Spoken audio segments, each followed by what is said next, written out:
Ey aka. Buni ko'raylik. Kobul. Nech pul bu? Nech pul bu? Yili qanaqa? 22. Albatta radio yo'lda turibdi, bepul tarqatyapmiz. Xo'p. Bepul tarqatishyapti ekan, propan ekan bu. Arzon, o'sha birinchi qo'ldan olasiz. Nechi dedingiz yilini? 22. Avtomat korobka. Rullari o'ziniki bas ekan.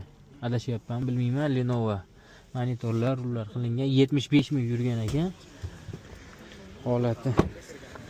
Kraskasi qatida aka? Kapot qanot. Mana shu tomon. Mashina holati yaxshi. Propan ekan bu? Mana toza ekan. Ha, Kapot qanotda kraskasi bor ekan. nech pul aka? Oxiri 10300 ekan. 10300. Bir so'm kam yo'q. Borligi uchun. Ha, kraskasi borligi uchun. Telefon qilaverasizlar. Bemalol 98li 101 1500. 75 ming yurganini ko'rsatib qo'ydingiz. 75 ming yurganini ko'rsatib qo'ydim. Balonlari ham svejiy ekan. Qiziqqanlar bo'lsa bu tomondan ham yana bitta ko'rsatib qo'yay. Mashina haqiqatda svejiy ekan. Monitorlari bilan. 22 75 ming yurgan.